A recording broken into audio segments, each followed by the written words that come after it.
புரியுற மாதிரி சொல்லேன்டா. அந்த ஆர்டர் சீட்டு போட்ட பணம் அப்புறம் அவ ஃப்ரெண்ட் கிட்ட இருந்து அண்ணி என்னாச்சு? அதுக்கு திருடனுங்களா? நான் அவங்களை பிடிக்க முடியல. பைக்ல வந்தவன் அவளை தள்ளி விட்டு போயிருந்திருக்கான். அங்கங்க இப்படி நடந்துட்டு தான் இருக்குது. பணத்தை அடிபட்டுடுச்சா மீனா? ரோட்ல நல்லா உரசிச்சு போல. மறந்து அதாதம்மா கைக்கு போயிடுச்சு. தங்கச்சி அவ ஃப்ரெண்ட் கிட்ட இருந்து கடன் வாங்கி கொடுத்தா. இப்ப நான் அவளுக்கு என்ன பதில் சொல்லுவேனே தெரியல.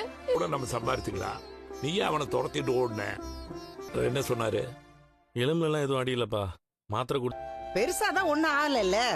கொஞ்ச நேரம் ரெஸ்ட் எடுத்து பாரு இவங்கள. என் பொண்ணாடி அடிபட்டு இருக்கா சமைக்க சொல்லிட்டு இருக்காங்க. அதுக்கு இப்ப கூட அவங்க உங்களுக்கு குக் பண்ணி கொடுக்கணுமா ஆண்டி? இதெல்லாம் டூ. ஏனா பா அப்ப பணம் கிடைச்ச மாதிரி தான். ஏண்டா எப்ப கிடைக்கிறது? உனக்கு பணம் நகையில கொஞ்சம் கூட அதை வச்சு பணம் ரெடி பண்ணி. இவ எங்கேயோ போய் பணத்தை தொலைச்சிட்டு வருவான். நான் ஏன் நகை எதையும் தர முடியாது. கிட்ட இருந்து பணம் வாங்கியிருக்கா. அவ திருப்பி கொடுக்கணும்ல. என்கிட்ட கூட தான் 30 லட்சம் ரூபாய் பணம் காணாம போச்சு. எனக்கு கிடையாது. அம்மா அப்பா தான் சொல்றாருலம்மா, நீங்க நகையை கொடுத்து. இந்த பாரு மீனா அவ நகையை உங்ககிட்ட கொடுத்து வித்தாங்க. அத கவரிங்கா வேற மாத்தி வச்சாங்க. டேய் அதான் பணம் திருப்பி கொடுத்தாச்சுல. டேய் பணத்தை திருப்பி கொடுத்தா திருட்டு இல்லைன்னு ஆகாதுல. விஜயா நான் சொல்றது கேள். உன் நகையை கொடு. என்னால தர முடியாது. இவ வீம்புக்குன்னு அந்த சிந்தாமணியை ஜெயிக்கணும்னு இவளால முடியாத விஷயத்தை செய்ய போய் கடன் எல்லாம் வாங்கியிருக்கா. இப்ப பாத்தீங்களா, பேராசை பெருநஷ்டம் சொல்றது இதுக்குதான் இருக்கு. அத்தை, நான் ஒண்ணும் பெருசா சம்பாதிக்க கிடையாது. உழைச்சுதான் சம்பாதிக்கிறேன்.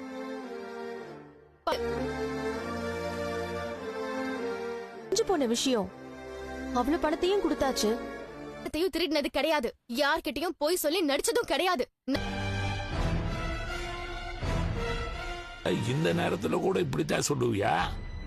ஏங்கம்மா இவளை நம்பி நகையெல்லாம் கொடுத்தா அதுவும் திருட்டு நகை எங்களுக்கு ஒண்ணும் வேண்டாம்.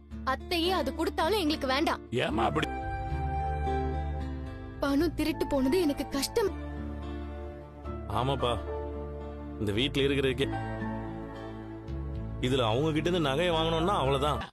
எவ்வளவோ தாண்டி வந்துட்டோம்ப்பா. மீனா ஒவ்வொரு ஆர்டர் பண்ணும்போது. ஆமா மாமா, நான் எப்பாடுபட்டாவது உன்னோட நகைய கழட்டி கொடுக்கலான்னு உனக்கு தோணவே இல்லை பாரு.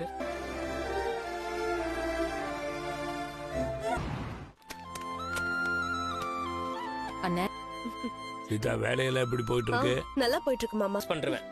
சந்தோஷம். பாப்பாவோட யாசை நீ எல்லாம் வந்திருக்காங்க பாரு. தெரியுது. என் எதிரில தானே நிக்கிறாங்க. அம்மா மீனா சின்ன அடின்னு சொன்ன. ஒன்னும் இல்ல சீதா, சின்ன அடிதான். நீ ஒன்னும் கிட்ட இருந்து பணத்தை வேற திருடிட்டு போயிட்டாங்கன்னு சொன்னாங்க. யாருக்கா அது?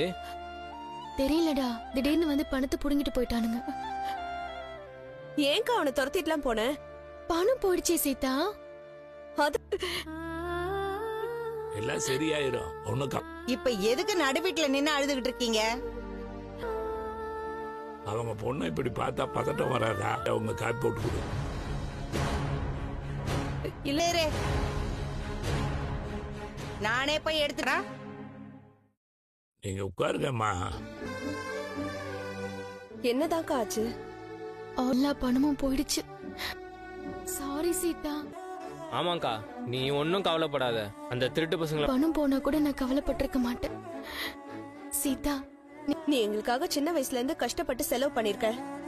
அதெல்லாம் யாரோ உனக்கு தெரிஞ்சவங்க கிட்ட கடன் வேற வாங்கி கொடுத்தேன்னு சொன்னேன். இருந்திருக்கு. நீ கவலைப்படாத. உனக்கு எதுவும் பெருசா ஆகாம பொண்ணியா. நீ அழாதக்கா.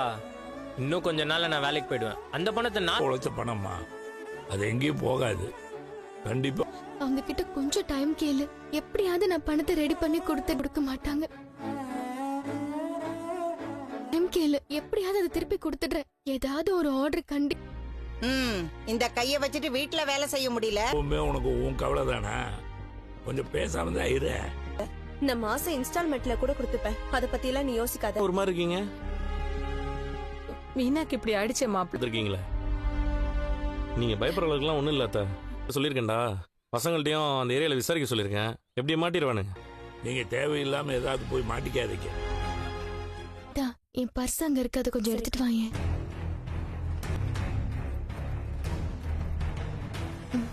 சீதா, அத்தை எல்லாரும் சாப்பிட்டு போயிருங்க. என்னது சாப்பிட்டுட்டா? அதெல்லாம் இங்க செய்யல. அவளே கையில கட்டு போட்டுட்டு இருக்கா. மாப்பிள பரவாயில்ல, நாங்க கிளம்புறோம். அத்தை இருங்க அத்தை, நான் ஹோட்டல்ல வாங்கி உட்காந்து கொஞ்ச நேரம் அவட்ட பேசிட்டு போங்க. சாப்பிட்டு தான் கிளம்பணும், நான் கடையில வாங்கிட்டு வரேன். பா சொல்லுப்பா. மீனா கிட்ட கொஞ்சம் பேசிட்டு போகம்மா. மீனா, ஹோட்டல்ல சாப்பாடு இல்ல வேணும், மாமா, எல்லாத்தையும் பரவாயில்ல இருக்கட்டும். டேய் வாடா. ஆமா வந்து சாப்பிட்டுட்டு போறேங்கிறாங்க. வாயப்பாரு. என்ன மட்டும் திட்டுங்க, மத்தவங்க கிட்ட எல்லாம் நல்லா பேசுங்க. இப்ப புதுசா லான்ச் பண்ண ப்ராடக்ட்ஸ் தான் சார். இப்ப இதுக்கு சம்மர் ஆஃபர் வர போயிட்டு இருக்கு. பண்ணிரு சார், இத சாருக்கு எக்ஸ்பிளைன் பண்ண. Okay sir. இருக்குன்னு நைட்டு ஃபுல்லா நீ தூங்காம இருந்த, ரெஸ்ட் எடுக்காம ஷோரூம்க்கு கிளம்பி வந்த. மனோஜ், உனக்கு ஃபீவரா இருக்கு. அத நான் அவங்க கோவப்படுவாங்க, உன்னதான் திட்டுவாங்க. இப்ப எல்லா நேரமும் அவங்க இருக்கவும் முடியாது. வா சாப்பிடு வா. இல்ல ரோகிணி, நீ ஆல்ரெடி டயர்டா இருக்கேன். என்னால உங்ககிட்ட ஆர்குமெண்ட்லாம் பண்ணிட்டு இருக்க முடியாது. மாதிரி பேசவல்ல. இல்ல அவங்கள கேட்டுதான் இந்த ஷோரூம் நம்ம ஸ்டார்ட் பண்ணோமா? அதெல்லாம் ஈஸியா கிராஸ் பண்ணிட்டுலாம் போக முடியாது. அப்ப நீ என் கூட பழைய மாதிரி. அப்ப அவங்க கோவம் போகலனா லைஃப் லாங் இப்படி அதையாச்சும் சொல்லு. அத நீ தான் யோசிக்கணும். ஏய், நீ யோசி. நான் ஒண்ணு உனக்கு துரோகம் பண்ணிக்குமே எனக்கு குறையாது மனோஜ். இப்போ நீ நல்லா இருக்க. நீங்க வந்தது தப்புதான். உனக்கு என் மேல லவ் இருக்கும்னு நினைச்சிட்டு பரவாயில்ல. உன் அம்மா சொன்னாதான் உன் ஒய்ஃப் கிட்ட கூட நீ பேசுவல. ஆனா இப்ப கூட உன் அம்மா உனக்காக வந்து நிக்கல. நான் கிளம்புறேன். இந்த லஞ்ச் எடுத்துட்டு போவா இல்ல வச்சுட்டு போவா?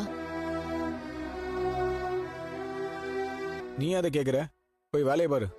அது இல்ல சார், இப்ப கூட பாருங்க, மேடம் வந்தப்ப 2 கஸ்டமர் வந்தாங்க, வெளியில விட்டதே இல்ல சார். மேடம் போயிட்டாங்க, கஸ்டமர் வருவாங்க.